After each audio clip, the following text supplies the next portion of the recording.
Bueno, vamos a hablar ahora sobre los principios del derecho procesal penal.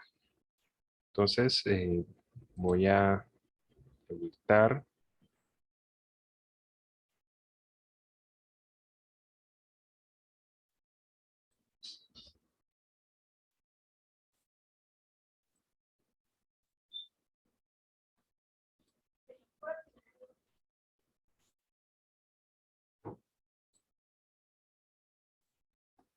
Listo, entonces vamos a comenzar. El primer principio tiene que ver con la dignidad humana. Y el principio de dignidad humana implica que es un principio inclusive que va por encima de la vida. ¿Y por qué va por encima de la vida? Porque la dignidad humana es una característica que se le reconoce a todos los seres de la raza humana. Y va incluso por encima de la vida porque se plantea el tema de la vida digna. Y eso es lo que ha generado, digamos, en ese sentido, que la eutanasia sea un derecho, en el sentido de que la persona que pretende que se le practique una eutanasia es porque considera que no tiene una vida digna y tiene el derecho a que en efecto se le reconozca eh, que tiene el derecho a morir eh, para vivir una vida digna. Tenemos por otro lado el derecho a la libertad. El derecho a la libertad implica que ninguna persona puede ser privada de la libertad, sino conforme a el orden judicial de autoridad competente. Y aquí vendría aquí una situación que es las capturas administrativas o capturas policivas. Cualquier persona puede capturar a una persona tratándose de flagrancia. Y aquí cualquier persona puede, digamos, capturar a una persona que esté realizando un delito y la tiene que colocar a orden de la policía inicialmente y la policía a su vez tendrá que colocarla a disposición del juez dentro de las 36 horas siguientes a la captura. Entonces, aquí la situación es que nadie podrá ser capturado sino conforme a una orden judicial y esto implica que si alguien tiene orden de captura, tuvo que haberla dado un juez y por regla general sería el juez de control de garantías quien da una orden de captura. Entonces, ahí, digamos, hay que diferenciar en este sentido cuándo se da una orden de captura y en qué condiciones se da una orden de captura. Como les dije, la flagrancia implica una captura tanto de una persona o por parte de un policía que captura a una persona realizando el delito ahí mismo o después de una persecución o casi instantáneamente después de haberse realizado el delito. Y eso implica que no necesita, hay una orden de autoridad competente, pero si dentro de una investigación se encuentra un muerto y se encuentra un sospechoso y ese sospechoso es objeto de investigación y se determina que ese sospechoso sí pudo haber sido el que mató a esa persona, se libra una orden de captura y esa orden de captura tiene que solicitarla la fiscalía ante un juez de control de garantías y el juez de control de garantías es el que la emite. Excepcionalmente, podrá la Fiscalía emitir una orden de captura cuando no existan jueces de control de garantías disponibles y esas son circunstancias muy, pero muy excepcionales. Igualmente, una vez capturada la persona, tendrá que ponerse a disposición de una autoridad judicial dentro de las 36 horas. Eso es una garantía judicial y eso tiene que ver precisamente con este principio de libertad. Relación de los tratados internacionales. Establece el artículo 93 de la Constitución que los tratados internacionales prevalecerán sobre el orden jurídico interno y lo que tenga que ver con interpretación y aplicación de derechos humanos, los tratados internacionales prevalecerán sobre el orden interno y harán parte de ese bloque de constitucionalidad eh, que está, digamos, está conformado por la Constitución, los tratados internacionales y la doctrina constitucional, más algunas leyes estatutarias que hablan precisamente sobre derechos fundamentales. El tema del principio de igualdad.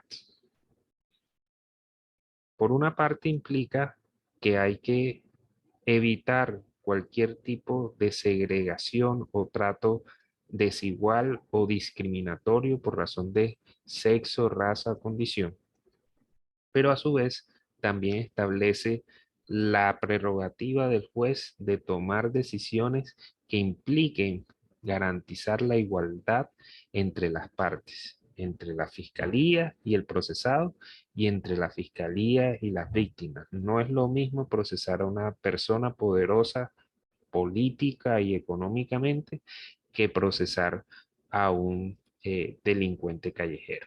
Entonces, ahí está la situación particular de garantizar la igualdad de armas entre las partes y permitir que tanto una parte como la otra tengan las mismas condiciones dentro de un juicio. Eh, y ahí está, digamos, el tema de la igualdad. La imparcialidad es uno de los principios importantes desde el punto de vista procesal, donde implica causales de inhabilidad e incompatibilidad que puedan afectar la imparcialidad del juez. El juez tiene que actuar de manera objetiva y buscar la verdad y la justicia.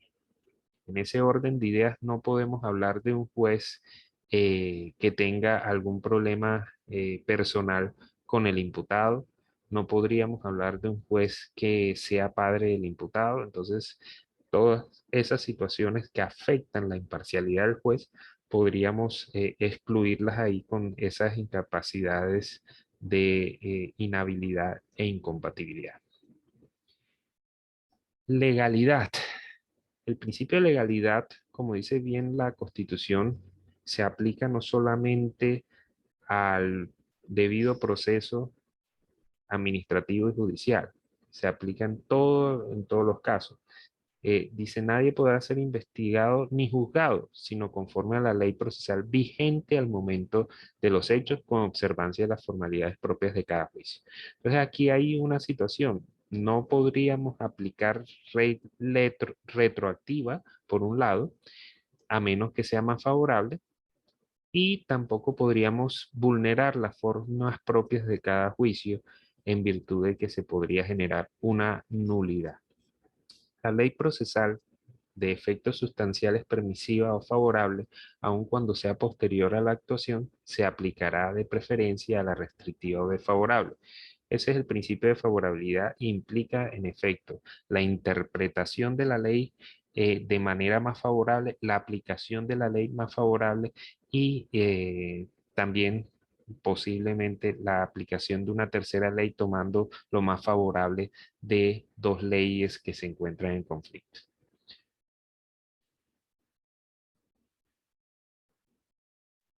Y el principio de legalidad no solamente se aplica a la etapa de juicio y la etapa de proceso, sino también a la investigación. Es decir, la investigación está cobijada por el manto del principio de legalidad. Por tanto, cualquier actuación que vaya en contra de la ley también tiene un efecto que sería la nulidad o la exclusión de cualquier actuación de manera ilegal. Presunción de inocencia. Esto es muy importante. La presunción de inocencia implica toda persona se presume inocente y debe ser tratada como tal mientras no quede en firme decisión judicial definitiva sobre su responsabilidad. Por lo tanto, una persona que esté siendo investigada y siendo procesada por la comisión de un delito no es una persona que se pueda decir que es culpable. Por eso es que en los medios de comunicación se dice presunto autor posiblemente realizó la conducta, porque hasta tanto no exista sentencia judicial, la persona debe ser tratada como inocente. También dice, en consecuencia, corresponderá al órgano de persecución penal, es decir, la fiscalía, la carga de la prueba acerca de la responsabilidad penal. Esto implica que la carga de la prueba de la responsabilidad penal la tiene la fiscalía. Es decir, la defensa no tiene que demostrar la inocencia, a menos que busque, digamos, el reconocimiento de una causal de ausencia de responsabilidad. En tal sentido, sí tendrá que probarlo, pero por regla general, la carga de la prueba la tiene la Fiscalía General de la Nación. ¿Qué tiene que probar? La responsabilidad de la persona. Si no lo prueba, entonces aquí viene la otra parte que dice, la duda que se presente se resolverá a favor del reo. Entonces, la duda razonable implica la exclusión de responsabilidad y tendrá que ser valorada a favor del procesado. En ningún caso podrá invertirse la carga de la prueba, es decir, no podrá decirse que es el procesado el que tendrá que demostrar su inocencia. Aunque existen algunos tipos penales muy particulares, como por ejemplo el enriquecimiento ilícito, el lavado de activos, donde prácticamente la carga de la prueba se revierte, es decir, se invierte. Se le queda al procesado demostrar que lo que tiene como patrimonio no es proveniente de hechos ilícitos, y asimismo en el lavado de activos. Para proferir sentencia condenatoria deberá existir convencimiento de la responsabilidad penal del acusado más allá de toda duda razonable. Esto también es importante porque, digamos, desde un punto de vista de los estándares probatorios, se plantea que debe existir casi un 90% de lógica razonable de que el hecho y de que la responsabilidad de la persona se presentó. Es decir, tiene que tener el juez por lo menos un 90% de probabilidad de que los hechos ocurrieron así y que la persona realizó el delito. Eso es importante porque digamos, en civil o en laboral, en otras, el estándar es mucho más bajo y se habla de un 51%. Aquí en penal se habla de un 90% donde casi está seguro el juez de que qué fue lo que ocurrió y que la persona que está condenando fue la que hizo la conducta. Derecho de defensa. Importante, la Constitución habla precisamente del derecho de defensa, que implica que toda persona tiene derecho a una defensa técnica dentro de un proceso penal. No en otras partes, aunque se habla de curador ad litem, en el civil, etcétera, en el proceso penal siempre debe existir un defensor. Entonces, se plantea varias derivaciones de ese derecho de defensa. Dice, no ser obligado a declarar en contra sí ni en contra de su cónyuge, compañero permanente o pariente dentro del cuarto grado de consanguinidad. No ser obligado, ojo. Y el otro dice a no autoincriminarse. Una cosa es voluntaria y otra cosa es que sea obligado a declarar en su contra. Esos dos derechos se encuentran también en la Constitución e implican que ninguna persona tendrá la obligación de decir cosas que lo puedan autoincriminar y tampoco puedan autoincriminar a parientes cercanos. Eso es una garantía constitucional que no existe, por ejemplo, en otras legislaciones, perdón, en otros campos como el civil, laboral, donde la persona que va a declarar tiene que decir la verdad.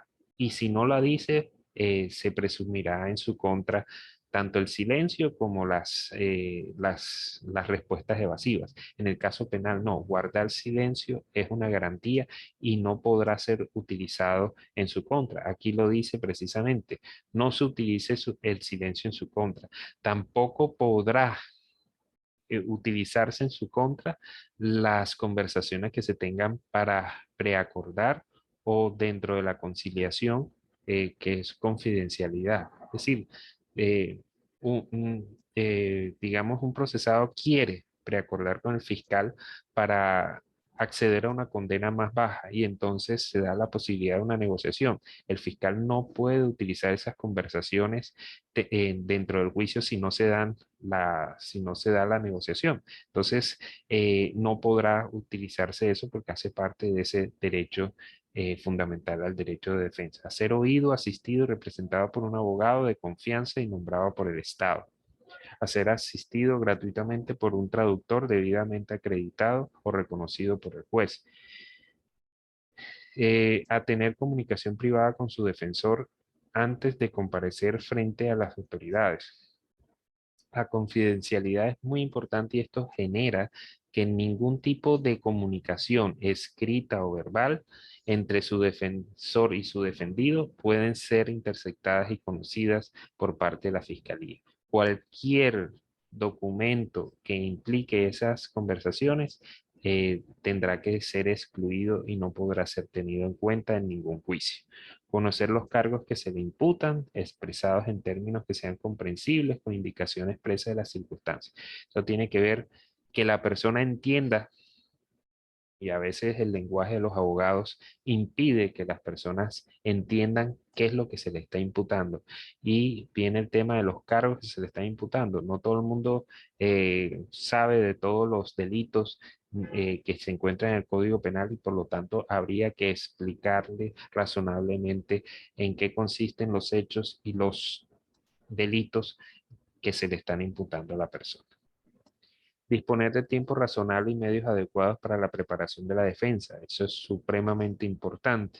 A veces en un proceso llegan y se tienen como pruebas documentos y estamos hablando de 1000 folios y quieren presentarle a uno todos esos 1000 folios cuando uno no, digamos, no tiene el suficiente tiempo para poder preparar la defensa, uno tendría que solicitar una prórroga. Igualmente, cuando el procesado lo acaba de nombrar a uno y va para una audiencia de ese, uno también puede solicitar una prórroga porque necesita, digamos, tiempo para armar la defensa del cliente. Solicitar y conocer y controvertir las pruebas, eso hace parte del derecho de contradicción. Tener un juicio público, oral, contradictorio, concentrado, imparcial, también está dentro de ese derecho de defensa. Renunciar a los derechos contemplados, eso es el tema digamos, de un juicio cuando haya, digamos, allanamientos. Cuando, digamos, una persona es capturada en flagrancia y no se tiene duda de que cometió el delito, lo que viene es, en efecto, que uno le dice, pues no hay nada que hacer, ¿cómo te puedo defender? Allanémonos y accedes a una rebaja en la condena. Cuando ocurre eso, cuando hay rebaja de condena, entonces uno está renunciando al juicio porque sencillamente se está allanando los cargos y está haciendo más rápido el procedimiento. La oralidad. La actuación procesal será oral y en su realización se utilizarán los medios técnicos disponibles que permitan imprimir mayor agilidad y fidelidad. La oralidad sí es un derecho, es una práctica procesal que implica eh, lo contrario a la escrituralidad. Y en ese orden de ideas se plantea que los juicios a través del procedimiento penal acordado en Colombia son orales y deben de ser orales, de tal forma que no se puede volver, digamos, la escrituralidad cuando digamos, el proceso es netamente oral. Eh, La actuación procesal, hay varios principios metidos dentro de la actuación procesal, entre ellos hacer prevalecer el derecho sustancial sobre las formas, pero las formas si tienen contenido sustancial, pues también tendrán su efecto. Para alcanzar los efectos serán de obligatorio cumplimiento de los procedimientos orales, la utilización de los medios técnicos pertinentes. El juez dispondrá de amplias facultades en la forma prevista en este código para sancionar por desacato a los testigos, las partes, etc. Derechos de las víctimas. Bueno, los derechos de las víctimas están a la verdad, la justicia y la reparación, a recibir un trato, a ser atendidas por la Fiscalía General de la Nación, por los jueces, para efectos de que puedan garantizar su derecho a la verdad, es decir, acceder a la verdad de qué fue lo que pasó, a la justicia en el sentido de que se realice un juicio justo sin necesidad de que se obligue a una condena, pero que sí se realice una investigación seria y formal y que se realice un juicio serio y formal. También el tema de la reparación, que dentro del proceso penal existe la posibilidad de que una víctima sea reparada a través del incidente de reparación. Eh, y está la garantía de no repetición y que le pidan perdón dentro del proceso como una de las situaciones de la justicia restaurativa. La lealtad, todos los que intervienen en la actuación sin excepción alguna están en deber de obrar con absoluta lealtad y buena fe. Aquí no se trata de engañar a nadie, el abogado no está dado para engañar a nadie, aquí no se trata de hacer fechorías, no, aquí se habla de lealtad procesal en el sentido de que las partes actúen de buena fe, las partes actúen con base en una ética y con base en unos principios que impliquen que se debata y se busque la verdad de las circunstancias. Eso es lo que exige, digamos, la norma y en efecto el Código Penal sanciona muchas conductas tendientes por los abogados de dañar los procesos, entre ellas la falsedad en documentos, el soborno a testigos, el fraude procesal, eh, la falsedad, ¿cómo es? Los desacatos, y en fin, muchas conductas punibles que afectan el proceso, el ocultamiento de pruebas, la amenaza a testigos, todo eso está sancionado desde el punto de vista penal. La gratuidad, sí, de todas las actuaciones procesales no tienen costo y desde el punto de vista del penal mucho menos. La intimidad. Toda persona tiene derecho al respeto de su intimidad. Nadie podrá ser molestado en su vida privada. No podrán hacerse registros de allanamientos ni incautaciones en domicilio o residencia. Este principio de intimidad implica dos circunstancias particulares. Primero, el tema de registro de allanamiento. Nadie podrá, digamos, acceder a tu domicilio sin una orden de autoridad competente y que provenga precisamente de una investigación penal, ni tampoco podrás, o nadie podrá acceder ni a tus comunicaciones privadas ni a tu correspondencia privada sin orden de autoridad competente. Entonces, la interceptación de comunicaciones y el registro de allanamiento que implica la afectación de la intimidad necesariamente tiene que ir con autoridad, perdón, con orden de autoridad judicial competente. Y en el caso penal, con control del juez de control de garantías eh, con las 36 horas siguientes a la realización de la diligencia. El principio de contradicción implica que toda persona tiene derecho a presentar pruebas y a contradecir las que se presenten en su contra. Implica también presentar pruebas contra las pruebas que se le presenten en su contra, y eso son las pruebas de refutación. Ahí viene la situación. Eso es un derecho fundamental de que tú puedas presentar pruebas y puedas refutar las que se te presenten en tu contra. La inmediación implica que el juez de la causa tiene que estar presente en todas las diligencias judiciales. Se excepcionan algunos temas muy particulares, como por ejemplo la prueba anticipada cuando digamos, una persona está a punto de morir y no aguanta el juicio, pues se toma una prueba anticipada antes que se muera y se tiene en cuenta antes del juicio. La concentración implica que el juez tendrá que, digamos, concentrar todas las actuaciones pertinentes para evitar dilaciones injustificadas. La publicidad implica que a partir del juicio, todas las actuaciones son públicas, exceptuando cuando se pueda poner en peligro las víctimas, el imputado o, digamos, las personas que están dentro del juicio. El juez podrá restringir la publicidad del juicio a partir de ese momento. Pero todas las actuaciones, por regla general, de la fiscalía en etapa de investigación son secretas, porque no tendría sentido de dar una orden de registro y allanamiento notificando a la contraparte, porque entonces no se va a encontrar nada. O una orden de interceptación de comunicaciones notificando previamente a la parte que le van a interceptar las comunicaciones. Entonces, todas esas actuaciones previas al juicio sí son privadas. Las que a partir del juicio todas tienen que ser públicas. El juez natural. Hay juez natural y eso implica la competencia tanto territorial como por materias, como por, digamos, por jerarquía.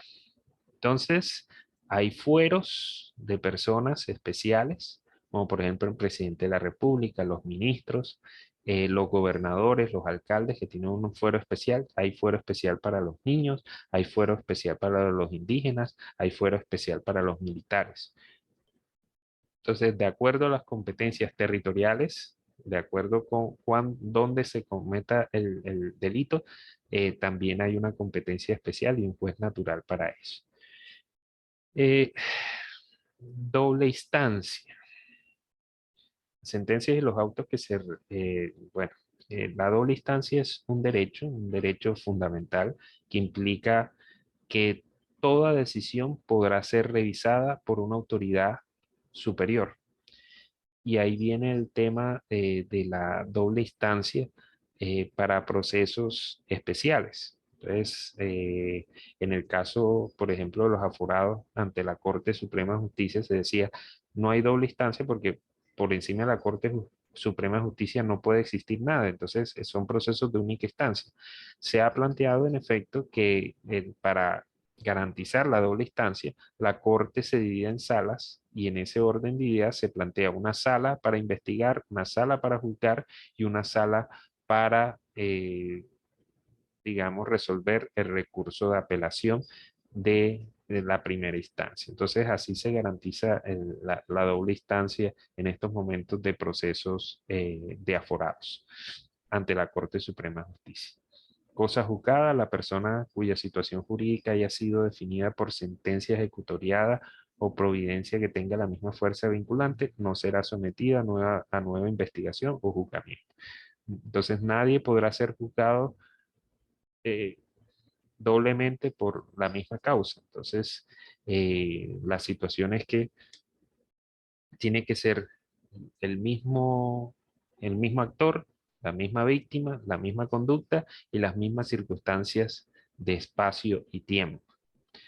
En ese orden de ideas, estamos hablando de que si se define por parte de una providencia que hace tránsito a cosas juzgadas, la persona no podrá ser vuelta a ser investigada por los mismos hechos y por así diga, por los mismos hechos nuevamente por la jurisdicción. El restablecimiento del derecho. La fiscalía y los jueces podrán adoptar las medidas necesarias para hacer cesar los efectos producidos por el delito y las cosas vuelvan al estado anterior. Entonces, a través de un delito llegan y, digamos, se hace una falsedad y se vende una casa donde se suplantó a esa persona. Entonces, ¿qué se hace por parte de la fiscalía? Se anula esa venta, esa escritura pública y se vuelven las cosas a su estado inicial. Es decir, como se vendió ilegalmente, vuelve la cosa al propietario que no tuvo nada que ver con la venta y que fue víctima una suplantación. en eso se establece, digamos, el restablecimiento del derecho, la anulación y tratar de que las cosas vuelvan nuevamente al estado inicial. La cláusula de exclusión. La cláusula de exclusión supremamente importante que tiene que ver precisamente con que toda prueba obtenida con violación del debido proceso será nula de pleno derecho. Se habla de prueba ilícita y prueba ilegal. La prueba ilícita es la que vulnera derechos fundamentales y la prueba ilegal es la que vulnera las formalidades propias de cada prueba. Entonces, la prueba ilícita implica, por ejemplo, la obtención de una información para una investigación a través de tortura o la interceptación de llamadas o de comunicaciones sin orden de autoridad competente. Eso es una prueba ilícita, tendrá que ser excluida dentro excluida del proceso y no tener en cuenta para la sentencia. Una prueba ilegal es aquella que digamos, se obtiene no vulnerando derechos fundamentales, sino que no se respetan las formalidades propias de cada prueba y puede generar, digamos, la ilicitud de esa prueba. Por ejemplo, se plantea, digamos, un registro de allanamiento, pero las cosas analizadas, obtenidas dentro de ese registro de allanamiento, se cae, digamos, la cadena de custodia y ahí vendría, digamos, la problemática de la exclusión de la prueba por ilegal, no por ilícita, sino por ilegal. Eh, y dice, igual tratamiento recibirán las pruebas que sean consecuencia de las pruebas excluidas o de que solo puedan explicarse razón de su existencia. Entonces aquí no estamos hablando ya de una prueba obtenida de forma ilegal, sino que de esa prueba obtenida de forma ilegal se deriva otra prueba. Entonces aquí viene el tema de la teoría del fruto del árbol envenenado, que significa que toda manzana que provenga de un árbol envenenado también está envenenada. Y entonces, no solamente la prueba obtenida con violación de derechos fundamentales debe ser excluida, sino también la derivada de esa prueba. Eso es lo que significa eso. Ámbito de la jurisdicción penal, integración, prevalencia de las normas rectoras.